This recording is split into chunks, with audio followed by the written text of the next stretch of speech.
Good morning, everybody. Welcome to the deep dive. Today is Monday, March 17th. My name is Alex Rousey. I'm the research manager here at Keeping Current Matters.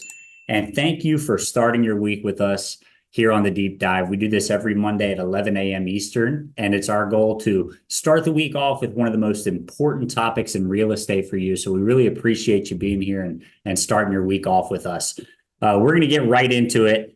What I'm going to do is share my screen here, and we will talk about what our topic is for today. What we're going to be going over is the fact that mega investors aren't buying up all the homes.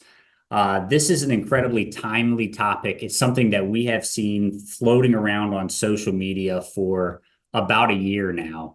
And it's something that we really want to kind of put this myth to bed and help you be able to sort of clear up and present the facts so that the buyers in your community understand what's actually happening with investor activity and why it's not the barrier to home ownership that many people feel like it is. This is something, like I said, that we have been seeing all over social media for about a year now. And we know that your buyers are seeing this too. And a lot of them are feeling kind of dejected at the thought that Wall Street and mega investors like BlackRock are buying up all the homes and making it impossible for the average buyer to really get into the market. And that's not the case. And especially with the way the market is changing as we get into spring, we want to make sure that the buyers that you work with understand the opportunities that they have this season and know that this is just one less thing for them to worry about, because it's not necessarily the case right now. What I want to do is start off with a quote that kind of explains what this problem is in the mind of buyers and how this sort of thing took hold on social media and became such a ingrained thought in people that are entering the real estate market right now. So here's this quote. It's from the Mortgage Reports, kind of lays out what the issue is. The problem is that by purchasing existing homes rather than building new ones, investors increase competition for available properties, which can drive up prices. This heightened demand without a corresponding increase in supply puts additional pressure on an already limited housing inventory. You think about that, what we just went over there, and it makes perfect sense. Anytime you have a large corporation that owns thousands of homes entering the market and buying some of what's available, that's naturally going to reduce inventory and drive up prices. And so logically, it makes sense that you would feel like, if I'm seeing that there are large corporations from Wall Street that are entering the real estate market, that naturally that's going to make things more difficult for me. So you can understand why this is something that would be noteworthy for anyone who's thinking about buying a home. But what's key to understand is, even though this can technically be true, are mega investors and investors in general buying up enough homes that it would have a substantial impact on the average home buyer who is going into the market and wondering what's going to be available in their area? And that's what we're going to try to figure out right here together today. I'll start with a graph that uses information from Redfin. And this shows how investor purchases have changed over time, going back to the first quarter of 2020.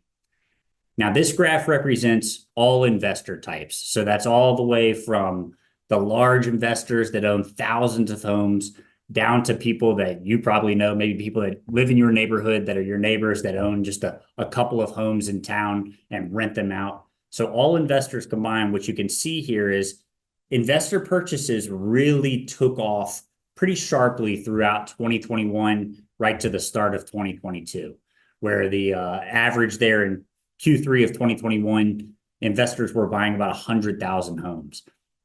And it makes sense when you think about it, because we remember back during 2021 that mortgage rates were low. And not only were investors happy to take advantage of favorable terms in the market, but so were all home buyers. And so investor purchases naturally went up as things were more favorable. They could buy homes with a lower rate and then turn around and rent those out or sell them and make a profit. But what else you'll know is that throughout the course of 2022, those investor purchases dropped off dramatically. And we all can remember 2022 as the year when mortgage rates doubled. It was the most dramatic rise in mortgage rates that we've seen. So naturally, investors, just like any other home buyer, pulled back because it was more difficult and more expensive to buy a home.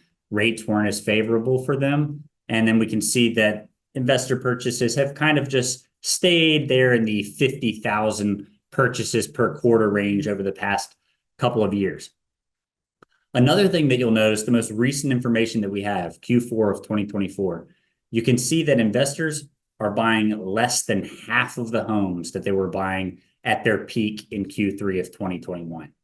So there was a huge drop off in 2022. Things have been fairly stable for the past couple of years, where investor purchases are actually half of what they were during their peak.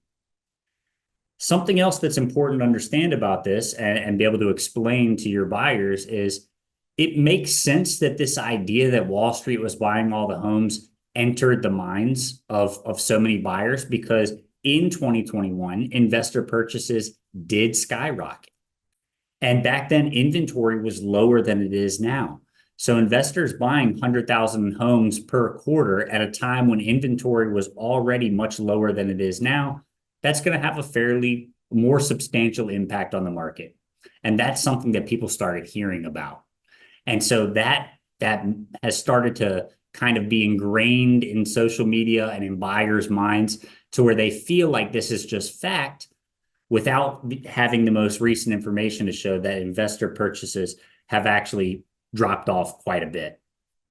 So overall, inventory is less than half of where it was at the peak when we look at all investor types.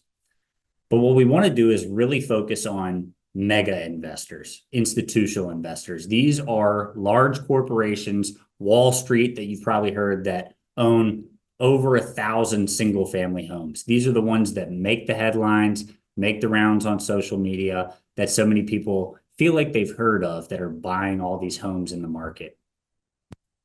And what's important to understand is those mega investors that make up the headlines really are a very, very tiny portion of the real estate market. This is from Thomas Malone, economist at CoreLogic. He says, while institutional investors tend to dominate headlines, they account for only a small fraction of total investor activity.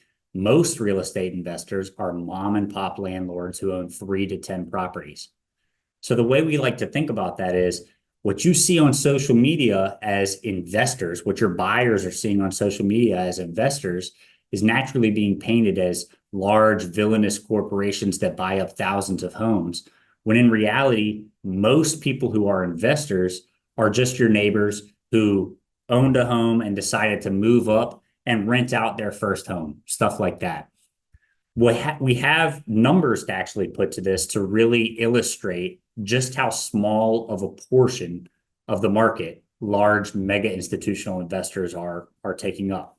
This is from the mortgage reports, and it says, on average, small investors, those that own 3 to 10 properties like your neighbors, account for around 18% of the market, while mega investors represent only about 1%.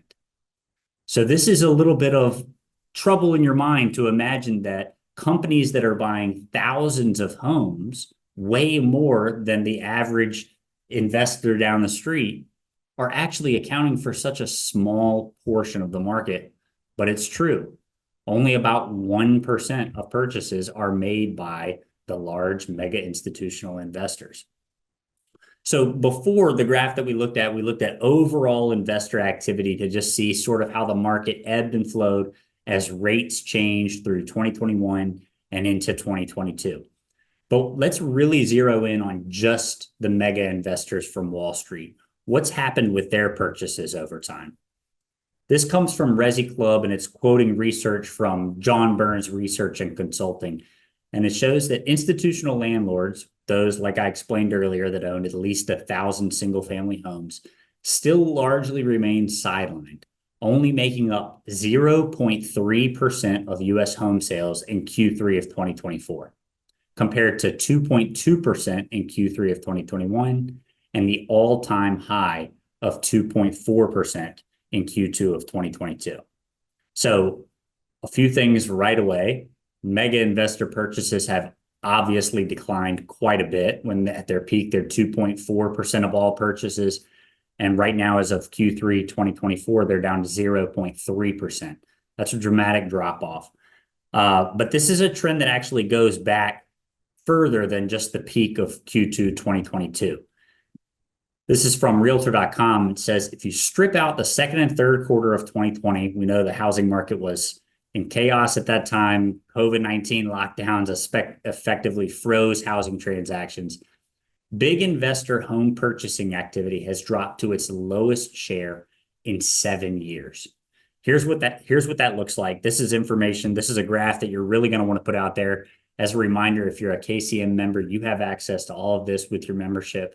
If you're not, if you're joining us and you're just kind of wondering what KCM is all about, we encourage you, try kcm.com, be able to download all of these slides and use them, download them, put them on your phone and use them in conversation with your buyers and sellers this spring. What this shows is the information that we just went over from John Burns and Resi Club, but going all the way back to 2018. And we can see a few obvious trends. This is the share of home purchases by just those large mega institutional landlords that own 1,000 plus properties. And over the past 3 years, going back to Q3 of 2021, there's a very obvious trend where large mega investors are purchasing fewer and fewer homes on the market. Another thing that we can see is that in Q3 of 2024, at 0.3% of all purchases, that is the lowest share of purchases by mega investors going back at least to 2018.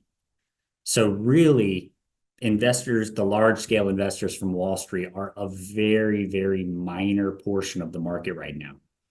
And even at their peak in Q3 of 2021, and we saw on the previous slide in Q2 of 2021, it peaked at 2.4%.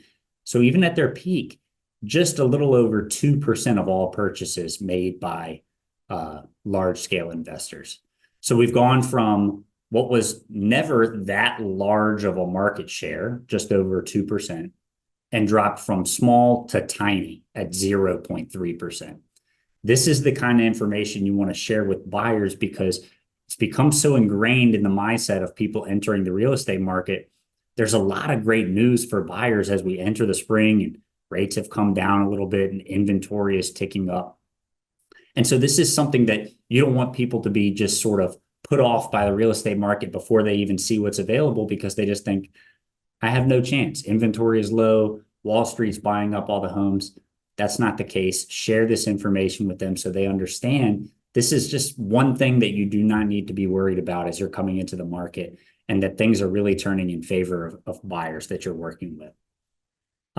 What we've done is we've looked at information now for the most recent information we have going all the way back to 2018. But what about moving forward? This isn't just a message that you should be able to share for the next couple of weeks. This is something that we think will hold throughout the rest of this year. And the way that we can tell is there is a quarterly survey of investors that we pay attention to each quarter. It's called the Investor Sentiment Index. And this gives us an idea of how investors are feeling about the real estate market moving forward. So we can sort of project, are these purchases going to start taking off again? Is this going to be something that is more of an issue for buyers later this year and into next year? Or are things going to stay about how they have been? So this survey, the Investor Sentiment Index, is put on by RCN Capital and CJ Patrick Company. And what they do is each quarter, they ask investors, real estate investors, about 4 specific things. They ask them for their current market outlook. How are they feeling about the real estate market compared to a year ago? They ask them, what's your opinion on the future market outlook? Do you feel like things will be better 6 months from today? Maybe you're more likely to purchase more homes and add them to your portfolio. The third thing is expected home price increases. So are you expecting that prices will go up or down over the next 6 months? And the last thing is number of properties compared to the past 12 months. Do you feel like you're likely to purchase more homes as an investor in the next 12 months than you did in the last 12 months, or fewer homes? And what they do is they take the answers to all 4 of these questions and they put them together into an index each quarter so we can kind of get a feel for where investors' minds are at. Here's what that index looks like going back to Q2 of 2023. We have the line there at 100 on the index bolded because 100 is the middle point of this index. So whenever the index falls below 100, in general, investors are feeling pessimistic about the market. When the index is above 100, investors are feeling optimistic about the market. You'll notice a few things right away. First off, investor sentiment really went up a lot the first 3 quarters of 2024. A big part of that is, if you'll recall, most mortgage rate forecasts in the middle of 2024 were very positive for 2025, expecting that rates could end the year even below 6%. So investors were feeling very favorable about the market moving forward with the expectation that maybe rates are going to come down, activity is going to pick up, it's going to be more affordable for me to buy homes and add them to my portfolio. But what you'll also notice is at the last survey of the year, the most recent one we have, investor sentiment tanked and has gone actually below 100 there. So investors are now feeling sort of pessimistic about the market. And why is that? Despite the fact that rates have improved some over the past couple of months, most forecasts now expect rates will end the year around 6.5%. So there should be some decent mortgage rate news as we move throughout the year, but very few people are expecting them to go as low as they were thinking a few months ago even. Naturally, investor sentiment based on that has responded accordingly. So as of right now, with the most recent information we have for how investors are feeling about the market moving forward, there's no reason to expect that investor purchases are going to take off again this year. So you remember we saw 0.3% of all purchases being made by mega investors in Q3 of last year. There's no reason to expect that to really take off this year unless something in the real estate market really has a drastic, unexpected change. So you're going to be able to finally put this myth to bed by sharing a couple of pieces of your KCM membership with your buyers and show them once and for all that no, Wall Street is not buying up all the homes. This is just one less barrier that any buyer who's thinking about entering the market has to deal with. The first thing that you can do and that you should do is record and share your Real Talk script on this topic. It's been in your app for a couple of weeks now. Are investors buying up all the homes? Let's look at the facts. You can see there it only takes 30 seconds to record. And it's going to use that last graph that we went over showing that institutional investors are buying fewer homes, going down from 2.2% down to only 0.3% of all home purchases in Q3 of 2024. Hopefully, by putting this out there, you can show folks that this is not something that's accurate now, even though it maybe felt like it was a couple of years ago, and that the market has changed to where this is not something to be concerned with anymore. Especially, like I said earlier, as the market is turning more and more in buyers' favor, you want them to be able to see, hey, inventory is up, prices haven't been skyrocketing, there are opportunities for you in this market. Take a look and don't be immediately put off by the thought that Wall Street's buying up all the homes, because it's just not the case right now. Something else you can do to really engage with people is to use our social media graphic. Share your KCM social media graphic. Again, it's the same graph. I promise you that if you share this on social media, you will get engagement. This is something that has been very prominent in the minds of buyers for the past year, even year and a half. And seeing this is going to surprise a lot of people. And they're going to have questions for you. And they're going to want to talk to you about this and say, is this true? Is this true in our local market? Do you have other information you can provide? And based on what we've gone over today, the slides that you have at your fingertips now from this presentation, we have blogs, we have Real Talk. You can be able to explain exactly what's been happening and sort of have conversations with buyers and maybe change their mindset so that they understand I have an opportunity right now. And this is one less thing that's really holding me back that maybe I felt like was holding me back before. So we've sort of covered all the information, all the research. You have a couple of actionable items so you can get engagement and start some conversations with buyers and just finally put this myth to bed once and for all. We'll end this as we usually do with every day here at Keeping Current Matters. What we're all focused on is the fact that most agents know what's happening. Good agents understand what's happening, but only great agents can explain what's happening. And now that you've gone through this presentation, you have the facts at your fingertips. You have ways to share them and start conversations around this topic and let your buyers know there are opportunities for them this spring. Hopefully you can go out there and explain what's happening, and we'll do just that and engage with those in your community who are thinking about buying a home. That's all we have for today. Thank you so much for joining us. We really appreciate it. We'll be back next Monday, March 24th, again, 11 a.m. Eastern, and we look forward to seeing you then. Have a great week.